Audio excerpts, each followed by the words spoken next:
Hi friends, welcome to రాణం kitchen. ఈరోజు రాణం కిచెన్లో అయితే నేను రొయ్యల కర్రీ చేశాను. ఈ రొయ్యల కర్రీ అయితే చాలా బాగుంటుంది. టేస్ట్ అయితే చేసుకోవడం కూడా చాలా తేలిక, సింపుల్గా అయిపోద్ది. ఈ కర్రీ కోసం ముందుగా రొయ్యలని అయితే ఒక హాఫ్ కేజీ రొయ్యల్ని పైన ఇట్లా పొట్టంతా తీసేసుకొని ఒక 3-4 సార్లు బాగా వాష్ చేసేసుకోవాలి. వాష్ చేసుకొని వీటిని పక్కన పెట్టుకోవాలి. ఇప్పుడు స్టవ్ ఆన్ చేసుకొని ఒక వెడల్పాటి బాండీలోకి ఈ రొయ్యలన్నిటినీ వేసేసుకోవాలి. ఈ రొయ్యలు కొంచెం వేడి తగులుతుంటుంటే అసలు కలర్ మారిపోతూ ఉంటాయి. కలర్ మారిపోయి బాగా ఇట్లాగా మన వాటర్ ఏం పోయిన అవసరం లేదు, వాటిల్లో ఉన్న వాటరే సరిపోతుంది. ఇట్లా బాగా వాటర్ వస్తూ ఉంటాయి.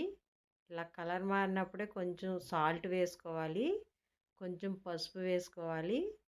కొంచెం మంటను మీడియంలో పెట్టి వీటిని బాగా ఇట్లాగా ఉడకనివ్వాలి. రొయ్యల్ని ఆ వాటర్లోనే అవి బాగా ఉడకాలి. ఇలా బాగా సాల్ట్ పసుపు వేసుకున్నాక ఇట్లా బాగా ఉడకనివ్వాలి. మధ్య మధ్యలో మనం చెక్ చేసుకుంటూ ఉండాలి రొయ్యల్ని.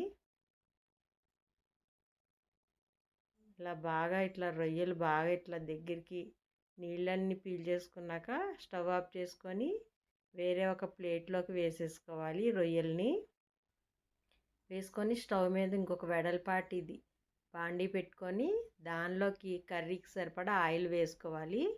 ఆయిల్ వేడెక్కిన తర్వాత ఒక 2 మీడియం సైజు ఉల్లిపాయలు కట్ చేసుకొని ఈ ఆయిల్లోకి వేసుకొని మంటను కొంచెం మీడియంలో పెట్టుకొని ఉల్లిపాయల్ని బాగా ఇట్లా ఫ్రై చేసుకోవాలి ఆయిల్లోకి.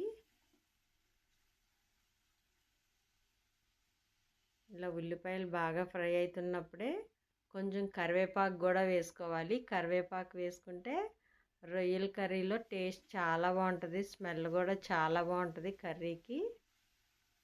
బాగా ఇట్లా ఉల్లిపాయలు కరివేపాకు బాగా ఇట్లాగా పైన మూత పెట్టుకొని బాగా ఇట్లా మగ్గనివ్వాలి.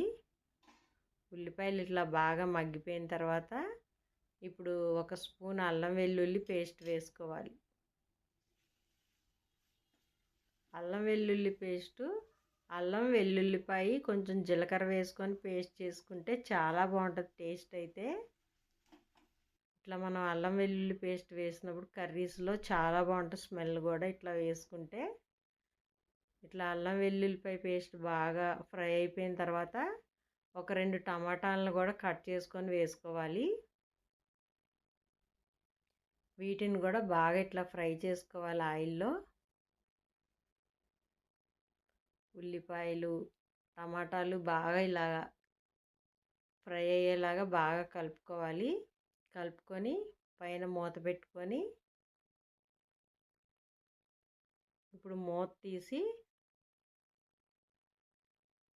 రుచికి సరిపడా ఉప్పు వేసుకోవాలి. అలాగే కొంచెం పసుపు వేసుకోవాలి. 1.5 స్పూను కారం వేసుకోవాలి. వేసుకొని వీటిని మళ్ళీ ఒకసారి బాగా కలుపుకోవాలి. ముందు నేను రొయ్యల్లోకి కొంచెం ఉప్పు పసుపు వేసాను, ఇప్పుడు కర్రీ కోసం వేస్తున్నాను. ఈ ఉల్లిపాయలు కూడా బాగా ఇట్లాగా టమాటా ఉల్లిపాయ బాగా ఇట్లా మగ్గిపోయిన తర్వాత మనం ఉడకపెట్టుకున్న ఈ రొయ్యల్ని కూడా వేసేసుకోవాలి. బాండీలోకి వేసేసుకొని ఇప్పుడు మొత్తం అన్నీ ఇట్లా బాగా కలుపుకోవాలి. మొత్తం ఉల్లిపాయలు టమాటాలు ఉప్పు కారం మొత్తం అంతా ఈ రొయ్యలకి పట్టేలాగా బాగా కలిపేసుకోవాలి. ఇలా మొత్తం అన్నీ బాగా కలిపేసుకున్నాక ఇప్పుడు ఒక స్పూన్ ధనియాల పౌడర్ వేసుకోవాలి. ఒక half table spoon garam masala వేసుకోవాలి. ఒక హాఫ్ గ్లాస్ వాటర్ పోసుకొని మళ్ళీ ఒకసారి కర్రీని బాగా ఇట్లా కలుపుకోవాలి. గరం మసాలా ధనియాల పౌడర్ బాగా రొయ్యలకి పట్టేలాగా ఇలా బాగా కలిపేసుకోవాలి. అలాగే ఒక 4 పచ్చిమిర్చిని కూడా వేసుకోవాలి. వేసుకుంటే చాలా కలర్ఫుల్గా చాలా బాగుంటుంది కారం కారంగా కర్రీ తినేటప్పుడు. మళ్ళీ ఒకసారి మొత్తం అంతా ఇట్లా బాగా కలిపేసుకోవాలి. కలిపేసుకొని కూరని బాగా మగ్గనివ్వాలి. పైన మూత పెట్టుకొని కూరని బాగా ఒక్క నిమిషం అట్లాగా మంటని మీడియంలో పెట్టి మగ్గనివ్వాలి. ఇట్లా బాగా కూర మగ్గిపోయిన తర్వాత ఇట్లా ఆయిల్ పైకి తేలుతున్నప్పుడే కొంచెం కొత్తిమీర చల్లుకొని మళ్ళీ ఒకసారి మొత్తం అంతా కలుపుకోవాలి.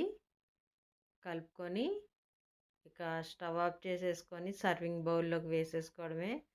సింపుల్గా చాలా ఫాస్ట్గా అయిపోద్ది కర్రీ అయితే. చాలా బాగుంటుంది టేస్ట్ కూడా. ఇంకా సర్వింగ్ బౌల్లోకి వేసేసుకోవడమే కర్రీని అయితే. ఇట్లా చేసుకోండి, చాలా టేస్ట్గా చాలా బాగుంటుంది.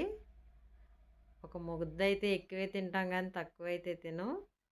వీడియో నచ్చితే తప్పకుండా లైక్ ఇవ్వడం మర్చిపోకండి. కొత్త వాళ్ళు ఎవరన్నా ఛానల్ చూస్తే రాణమ్మ కిచెన్ సబ్స్క్రైబ్ చేసుకోండి.